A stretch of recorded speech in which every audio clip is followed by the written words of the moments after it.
Hiya, today's video, this is Kat from BBC Radio Sheffield. Hello. So we're doing just a chat with BBC Radio Sheffield. And I've been very, very impressed with this garden. It's amazing. Thank you.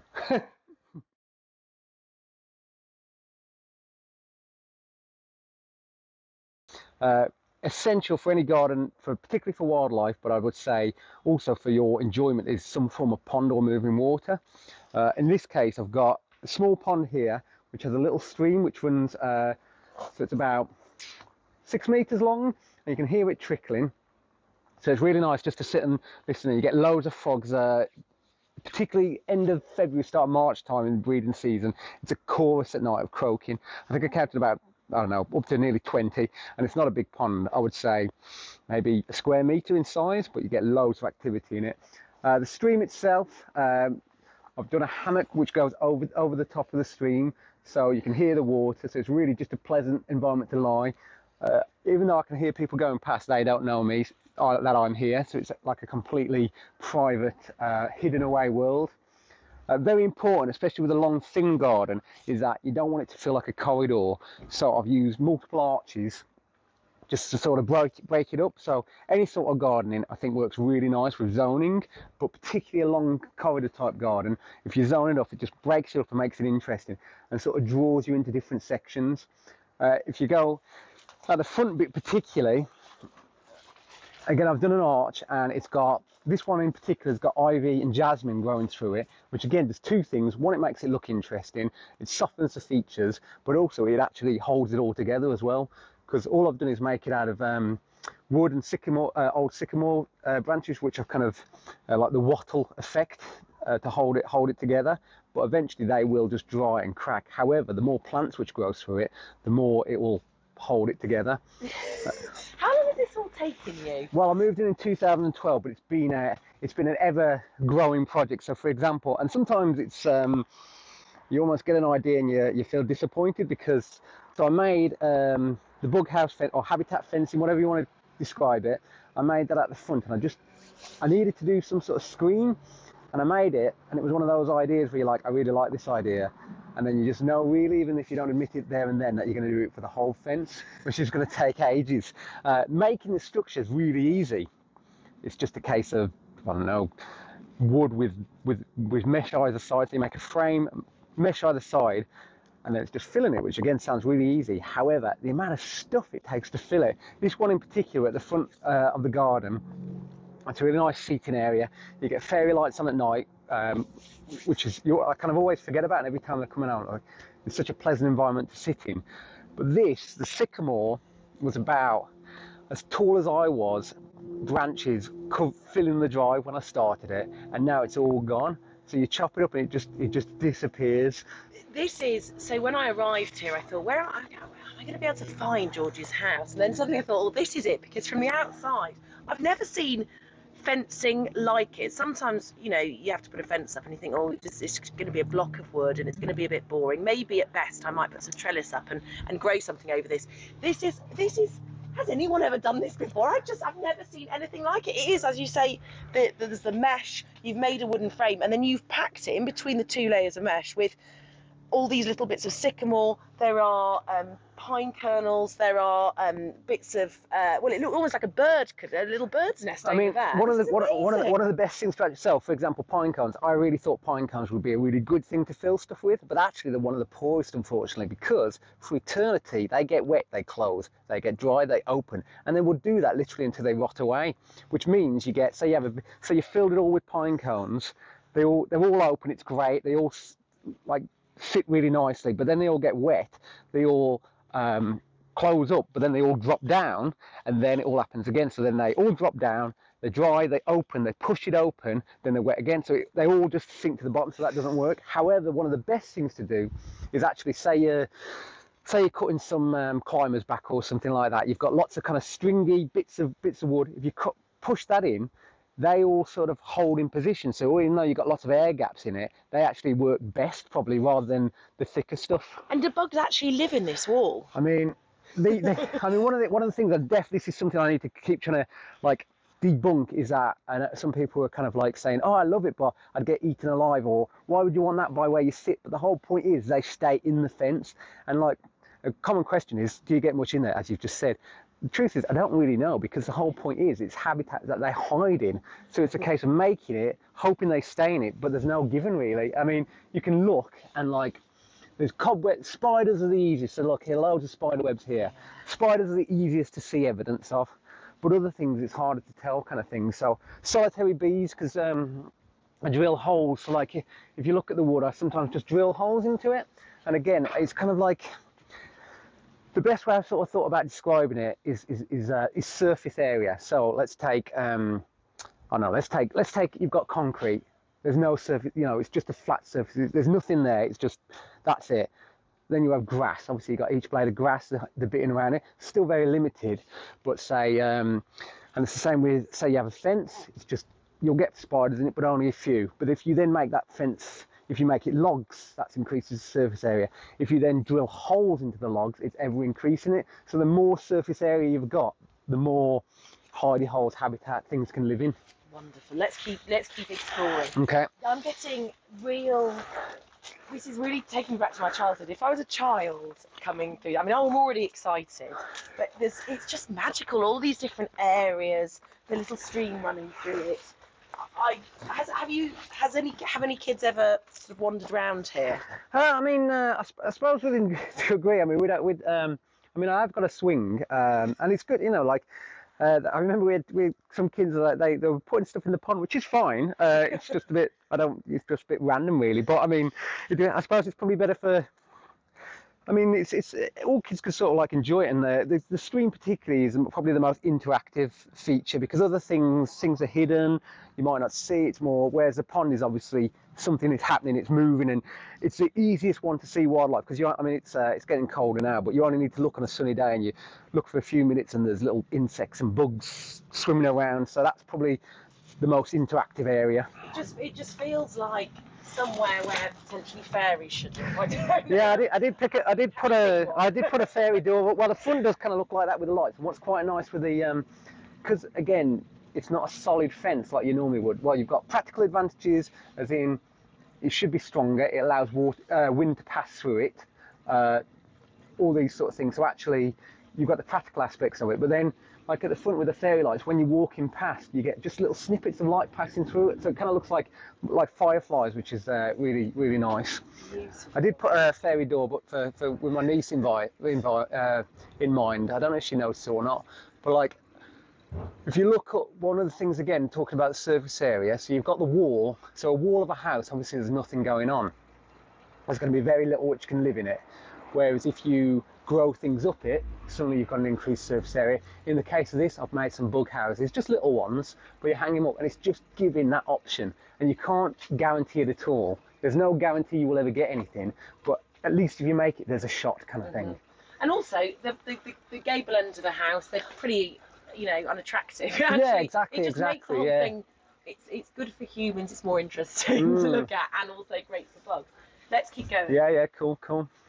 And then a gate made in this incredible way. I just love it. So again, I mean the gate. So in this particular, I would say, so this gate's about what is it? That's 50 mil thick. So it ain't particularly. It's not going to be the greatest. Where the other stuff is about 10 centimeters. So that's deeper. It's got more likely stuff happening. Whereas the gate, again, I wanted it to be light because it's a gate at the end of the day. So this is probably more.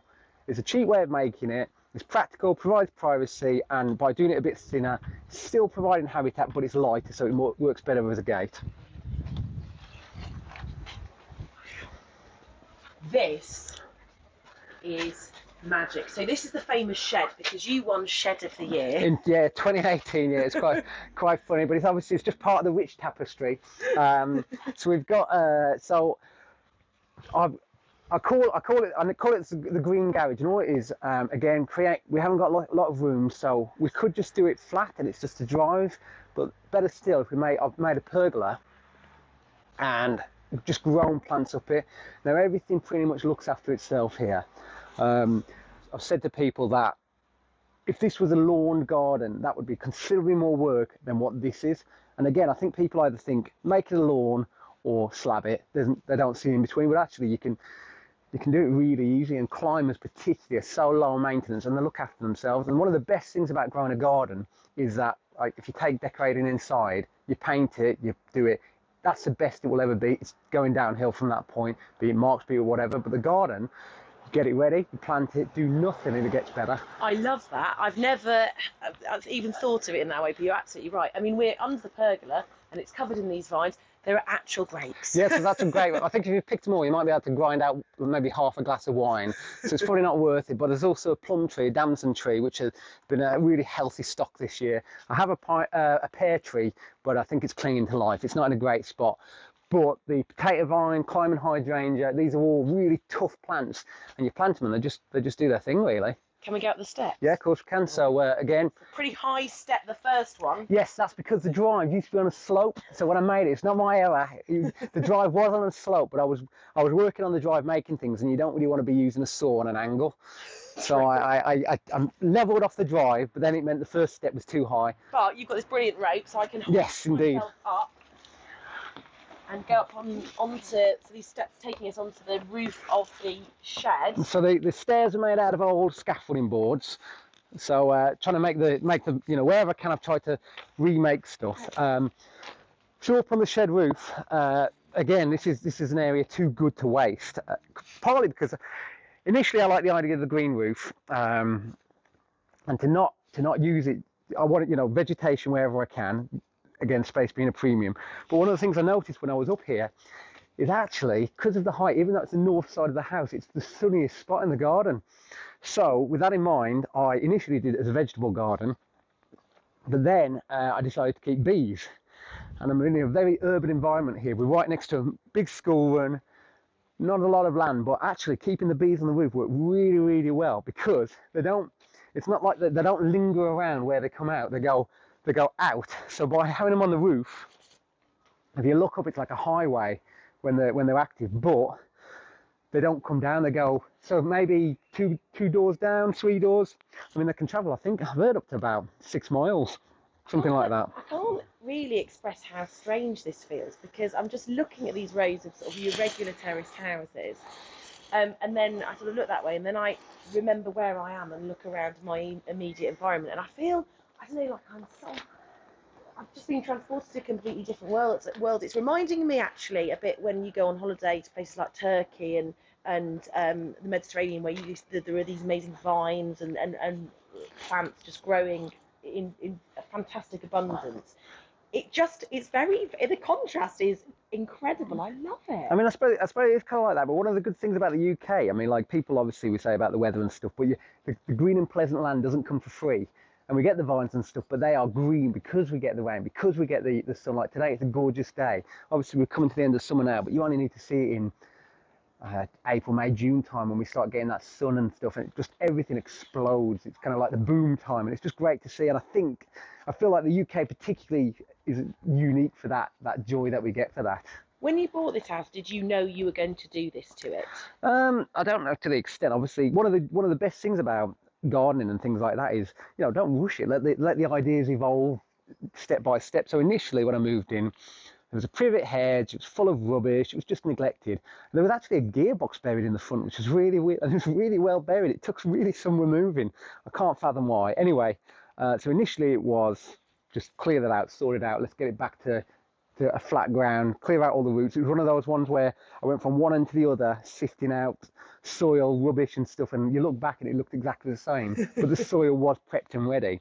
So we sort of had that aspect to it. But then I did want to try and make it private. I like people being able to see, but also we do want you want your privacy as well when you're sat in the garden. Maybe that's part of the magic of a garden sometimes, that you're sat in your own little world.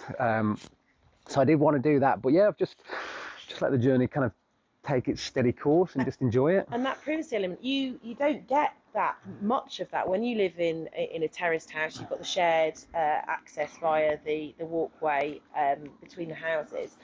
Loads of people live in houses like that, and it is not the best for privacy. You've created something absolutely incredible, but is this something that you think actually is doable for it. It's obviously doable for you, but for there's certain. I mean, I doubt everyone's going to end up with a living roof, but the kind of key elements of what you've done that you think maybe other people, mere mortals, might be able to recreate. Oh yeah, definitely. I mean, one of the things that I've created a YouTube channel recently just with that, because we obviously we're on BBC Gardener's World, and I think the whole point of that was, you know, all spaces matter, and I think there's often a write-off with a small space, but just go up.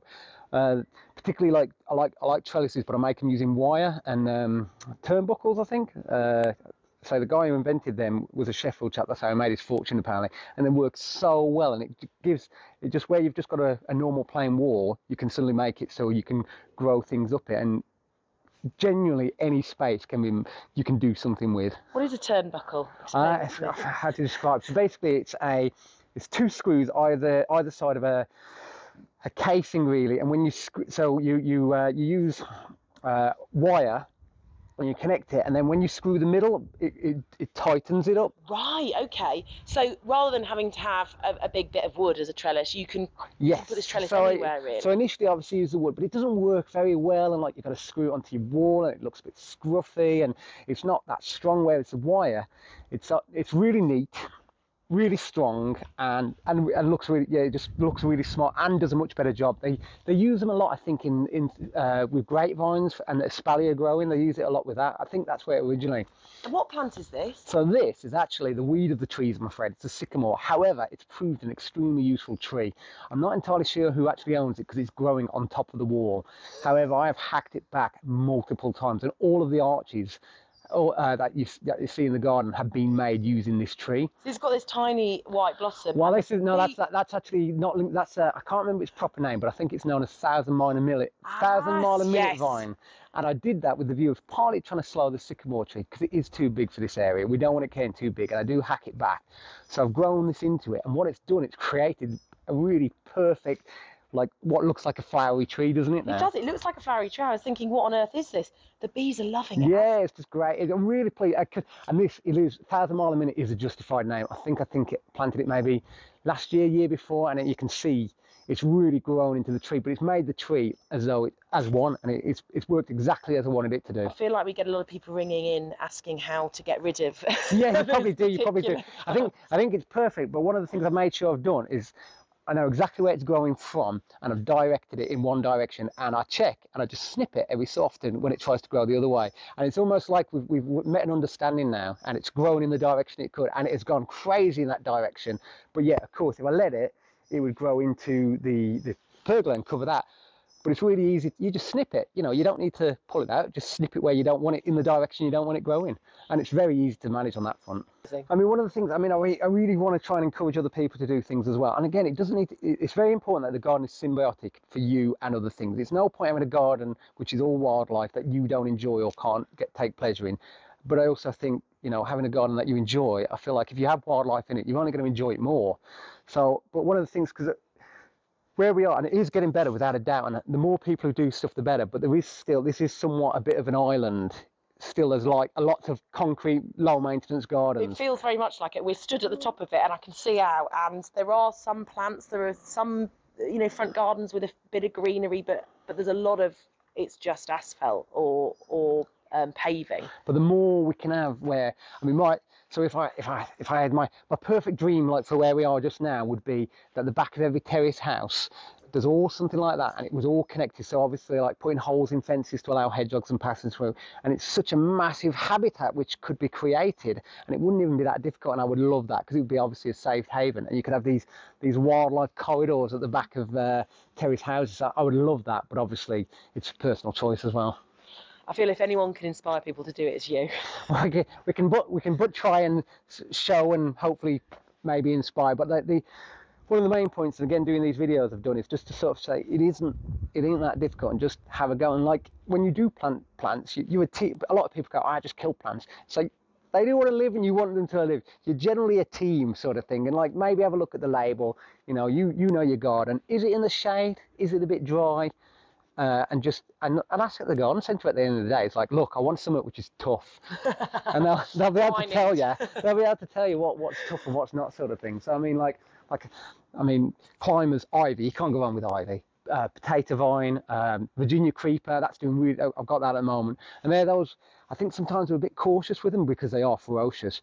But the good thing about vines, you just snip them. They're not like, it's not like a tree which gets too big for you to cut. You just snip them and snip as high as you can reach, and then the rest above it will die. So it's not a problem to manage. So yeah, just have a go really. I mean, yeah, we've got a bee here, which is great on this 1,000 mile a minute. So yeah, hope you enjoyed the radio show. I enjoyed it. Do you enjoy it? I loved it. There you go, great. If you enjoyed it, please like, subscribe, and yeah, hope you watch more.